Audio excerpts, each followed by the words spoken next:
I'm sorry. For some reason, I'm not able to see the chat box. Okay, here it is. So, anyone?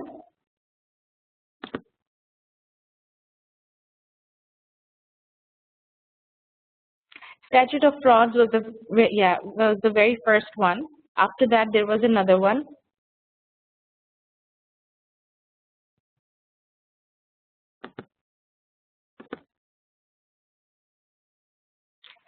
Right, Sales of Goods Act 1893. So these are a few acts that you need to know in this course. So these should be on your fingertips. So just read them briefly, and you should know that statute. First one was the Statute of Frauds, and then Sales of Goods Act of 1893, and then Sales of Goods Act of 1979, and what changes were made in the most recent Sales of Goods Act. Okay, all right. So, all right. So one of the judges, Viscount Jundin, thought that Section 8, subsection 2 specifically, only applied to cases where the contract was silent on the price. That is, where it was not fixed or left to be fixed in the future or to be determined by the course of dealing as permitted by Section 8, subsection 1. So on the facts of May and Butcher, the agreement was not silent on the price, as it provided that the price was to be agreed from time to time. So Section 8, subsection 2 could not apply to it. And we saw earlier that this agreement to agree left the contract incomplete and uncertain. So whenever you come across these kinds of facts in your exam, feel free to mention section Sales of Goods Act 1979 and the specific section that we just discussed. Okay. All right. So when is agreement to agree enforceable? So as we know that there is an exception to every general rule, almost every general rule. So we are going to look at the cases where an agreement to agree was considered and enforceable. So in Foley versus Classic Coaches, the first case on your slide, the buyer agreed to buy all his petrol from the seller at a price to be agreed by the parties in writing and from time to time.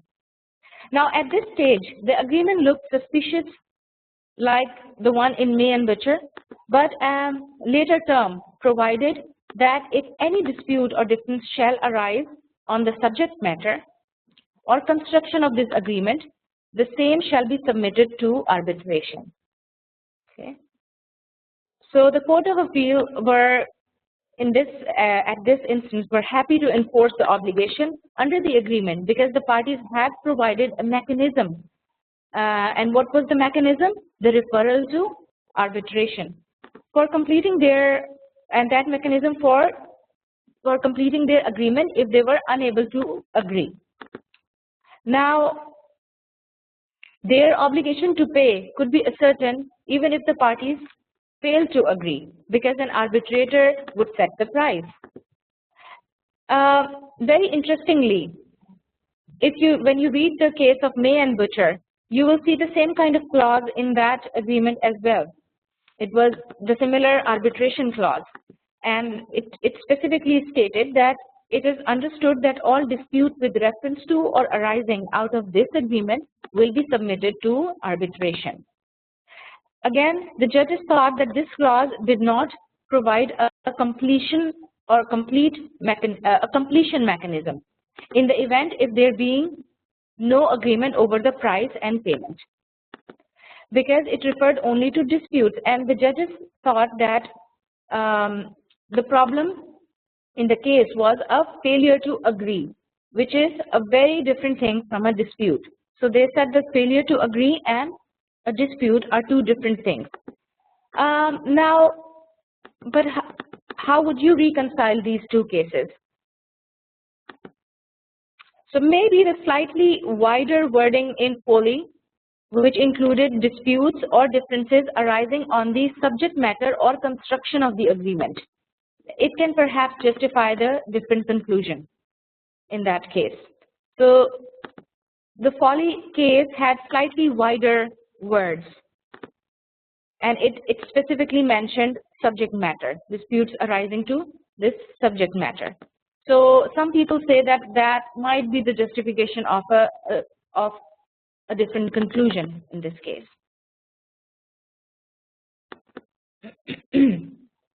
Okay, so again, Sales of Goods Act 1979, Section 9 provides a solution if the mechanism for ascertaining the price fails in a contract for the sale of goods.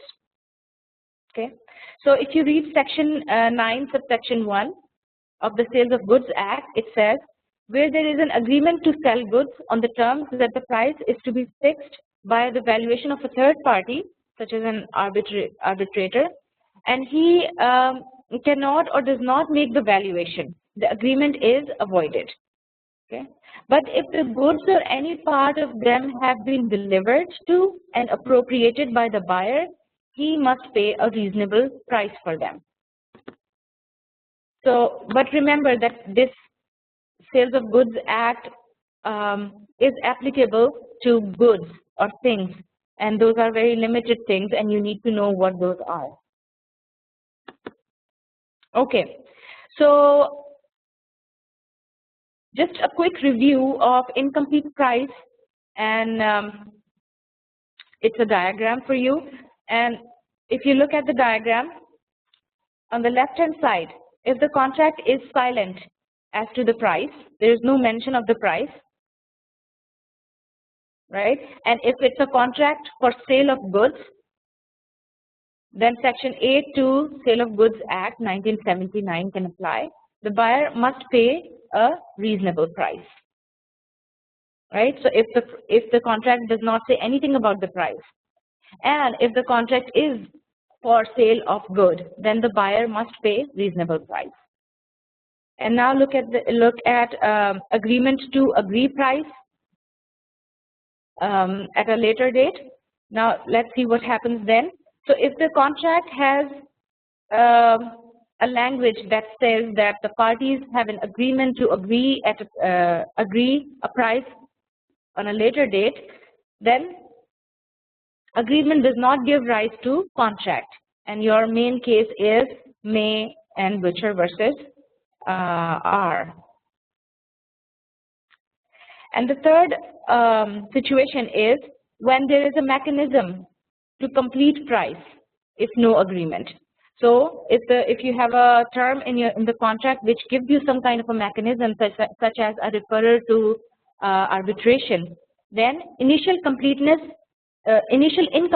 is not fatal to contract if mechanism provides certainty, right? Then you are going to discuss your two cases there that we just discussed on our previous slide, this one. So Foley, again, you're going to discuss this case, but you are also going to mention May and Butcher again, since it also had the same kind of a clause, right? But that mechanism did not provide much certainty in May versus Butcher.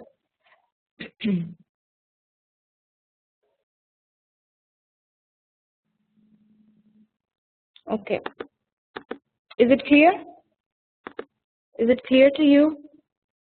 How would you proceed with a question of that has incomplete price issue? Okay, good.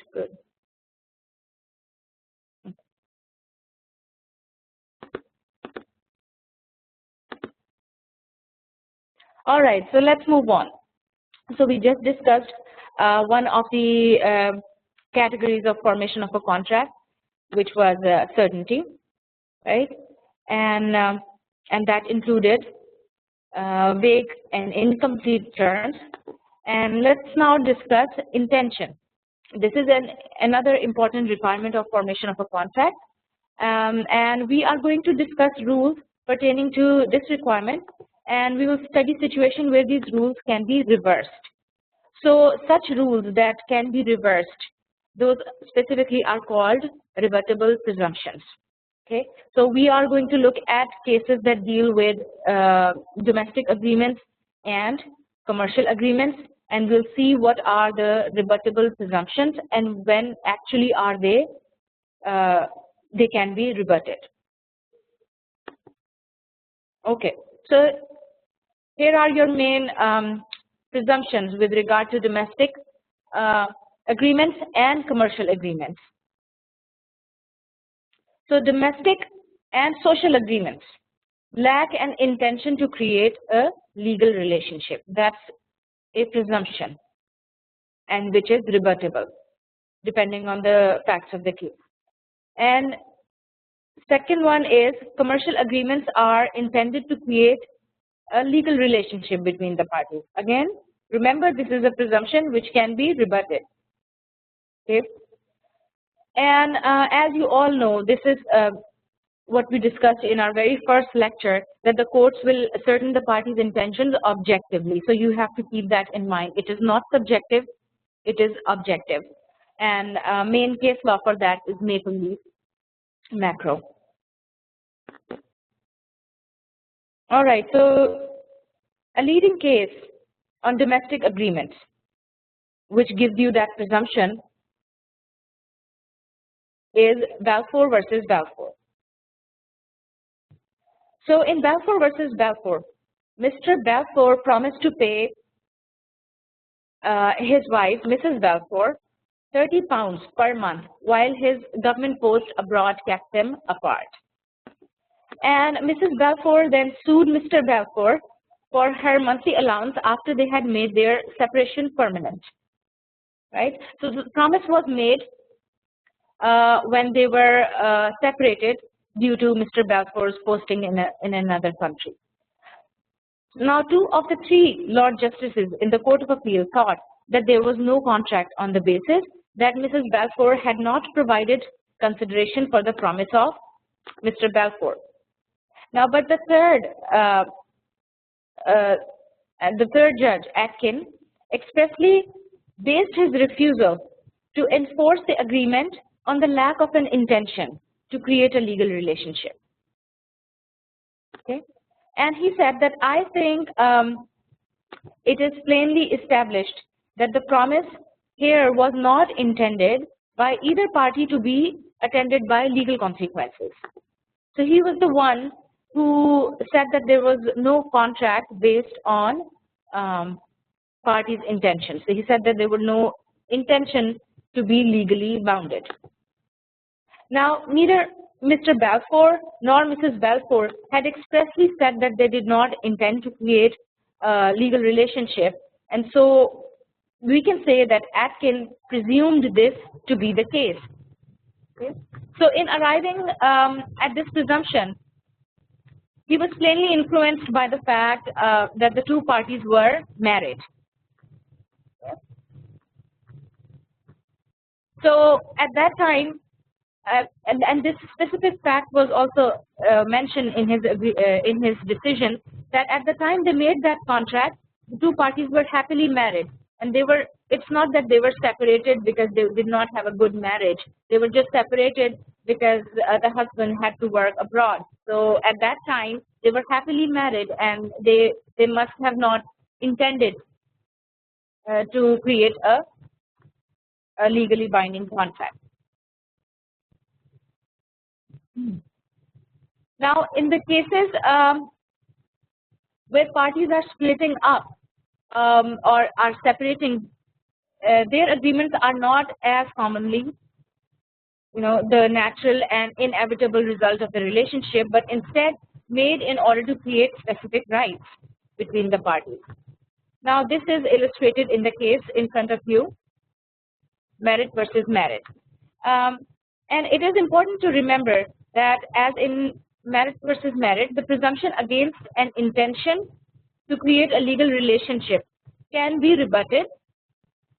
It is only an initial guess as to what parties intended, and if the circumstances suggest that 2 domestic or social parties did in fact wanted to or intended to create legal relations, the presumption then will be reversed.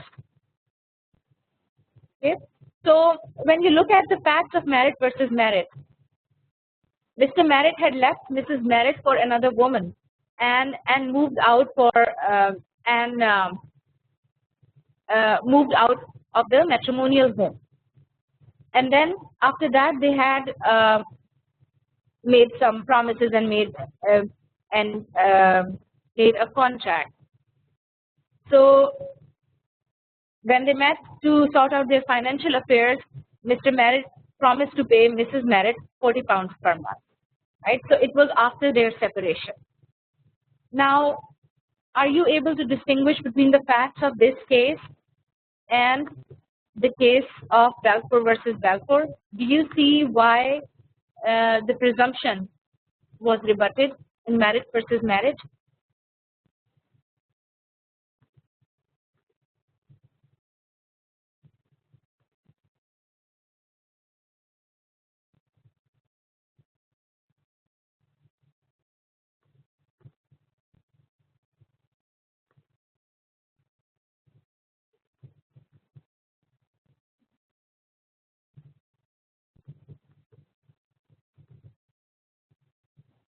Okay.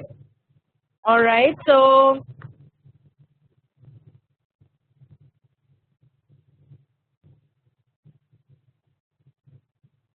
all right. I think all of you got the point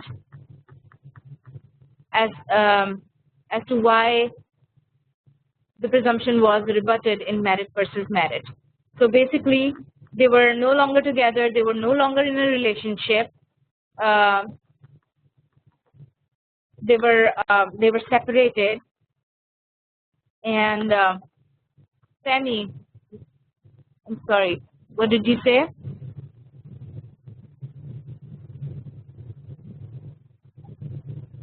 Yeah, legal relationship was initiated once they set up to meet outside of their matrimonial home.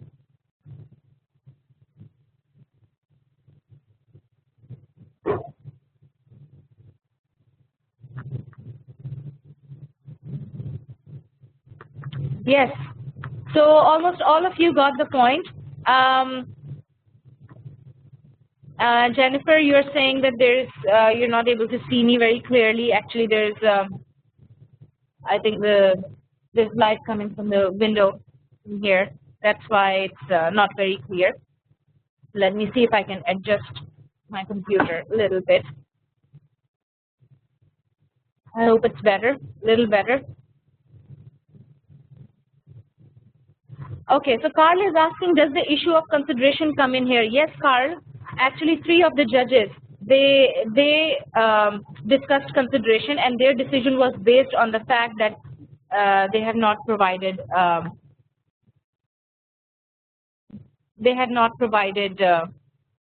consideration in this case, Balfour versus Balfour.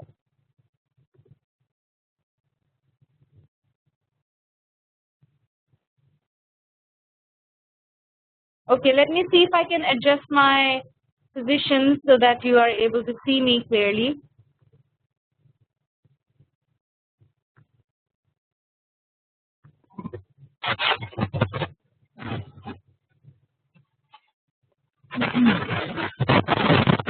Okay, so now let's look at the commercial agreement. So generally speaking, so what is the presumption with regard to commercial agreement? Commercial parties expect to be able to enforce an agreement if the other side does not perform its promise and recover any losses, suffered as a result of the breach. So that's the presumption that they intend to create a legal relationship. So your key case on this issue is Esso Petroleum.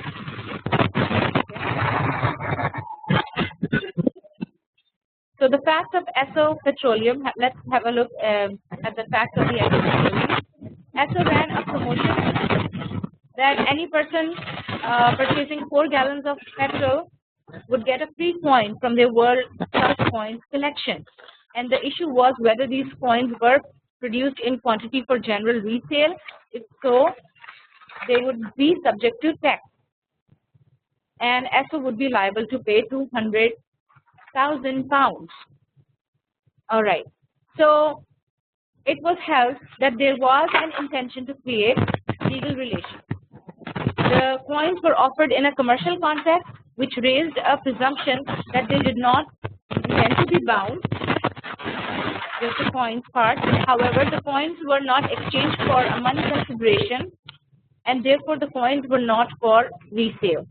But it was held that there was an intention to create a legal relation.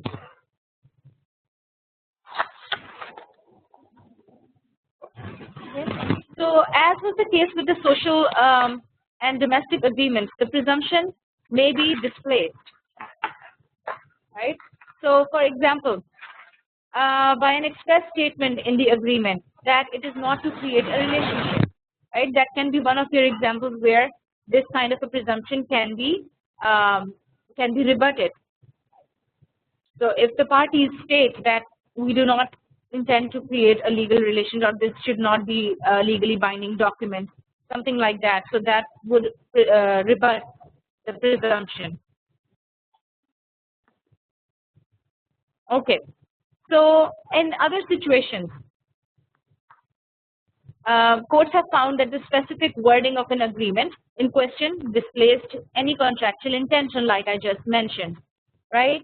And let's look at two cases. In one of the cases, Craneworth Benson versus Malaysia Mining Corporation, the wording of a comfort letter was held not to contain an intention to create legal relations. Okay. And the wording of that letter was something like this, something like, it is our policy to ensure that the business of our subsidiary is at all times in a position to meet its liabilities to you under the above arrangements. Now, it is said that companies must be very careful not to promise to guarantee or undertake to do anything, as this is more likely to be interpreted as a binding agreement. Okay, so that is one of the cases where the presumption was rebutted. And in the second case, Rose and Frank Company, the claimants and defendants entered into an agreement, and that agreement was for the supply of some carbonized tissue paper. Under the agreement, the claimants were to be defendants' sole agents in the US until March 1920. The contract contained an honorable pledge, an honorable clause, which stated that the agreement was not a formal or legal agreement and shall not be subject to jurisdiction of courts in neither England nor the US. Now, the defendant terminated the agreement early, and the claimants brought the action of breach.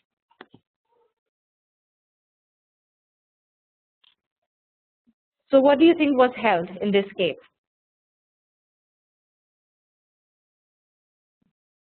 By looking at the words of the honorable pledge or honor clause. So, the courts held that the honorable pledge clause rebutted the presumption, basically, which normally exists in commercial agreements, of course, that the parties intend to be legally bound by their agreement, and therefore the agreement had no legal effect. So the wording of the honor clause rebutted the presumption that the parties intended to create a legal relation.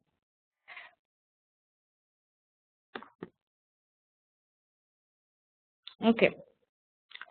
Again, a quick summary of intention.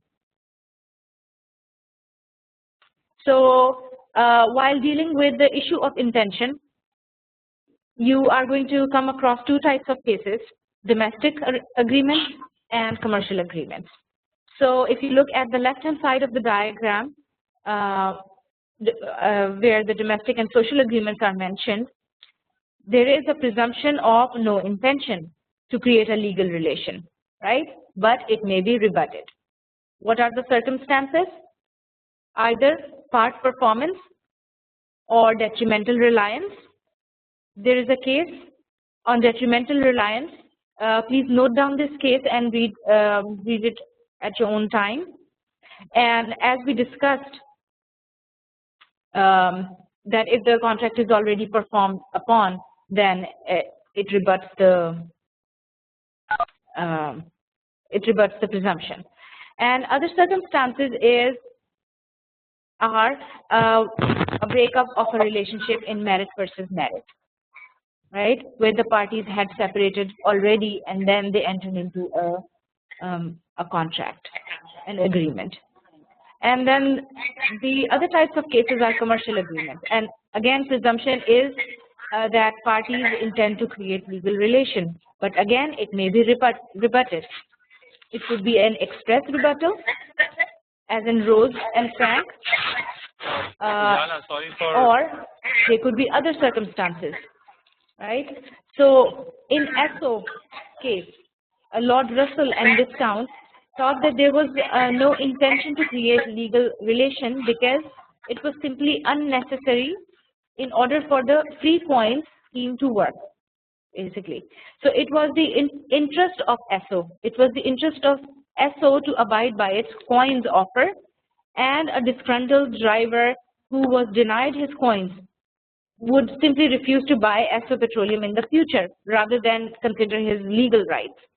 So if you are interested, if you are aiming for a higher score in exam, read the minority view of ESO case and see how that applies in the circumstances where the